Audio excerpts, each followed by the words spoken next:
Hello, नमस्कार, राम राम, जय महाराष्ट्र. तर आज करायची होती पनीरची भाजी. तर कुकरमध्ये घेतलेले निवडून तांदूळ निवडून घेतलेले आणि आता भात लावायचा आहे कुकरला. त्यामध्ये पाणी टाकलंय 2 ग्लास भात चांगला शिजण्यासाठी आणि कुकर दिलंय लावून. येथे घेतलेलं आहे कांदा, लसूण, कोथिंबीर, खोबरं घेतले, थोडंसं आल्याचे तुकडे घेतले, इथे लवंग आणि मिरे, तेजपत्ता आणि आपला नेहमीचा लाल टोमॅटो.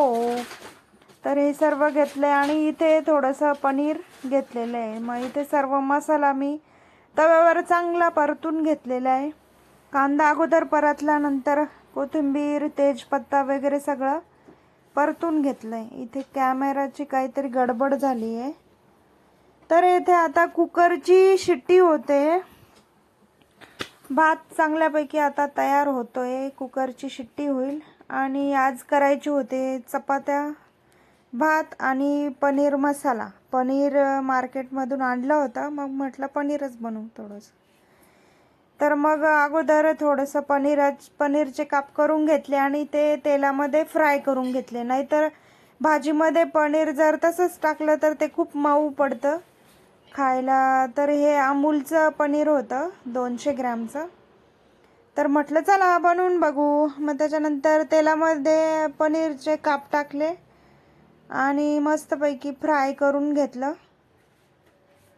तेलामध्ये चांगलं फ्राय करून घेतलं आणि इकडे मसाला सर्व भाजून घेतला. तेजपत्ता, कांदा, खोबरं, टोमॅटो आणि मिक्सरला बारीक वाटण त्याचं करून घेतलं.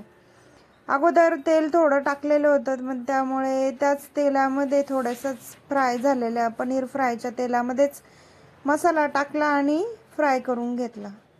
आता इथे मसाला चांगला परतवला तर तो म्हणजे भाजी चांगली लागते. नाहीतर लगेच पाणी टाकलं तर मग भाजीची बेचव होऊन जाते. तर येथे हळद टाकली आहे. आपला काळा नेहमीचा घरगुती मसाला टाकलाय आणि मस्त परतून घेतलंय. त्याला चांगलं परतलंय. त्याच्या म्हणजे तिथे तेल सुटेपर्यंत. तेल तर जास्त टाकलेलंच नाही.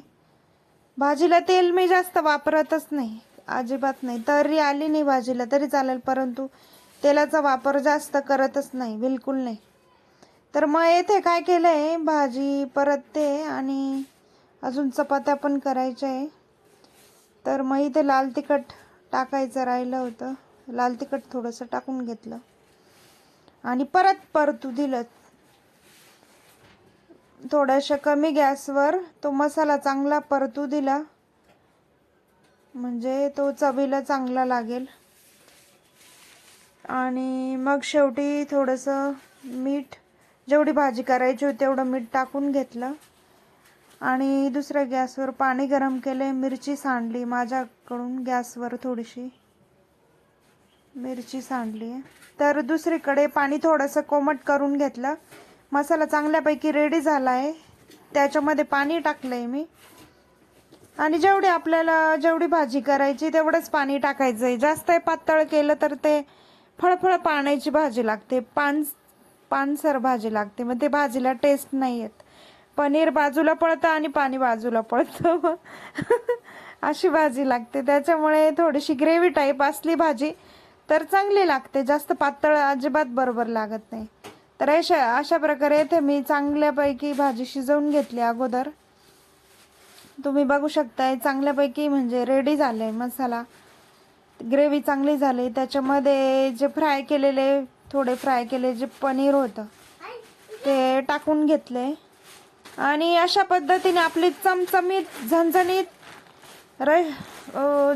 अशी पनीरची भाजी रेडी होते.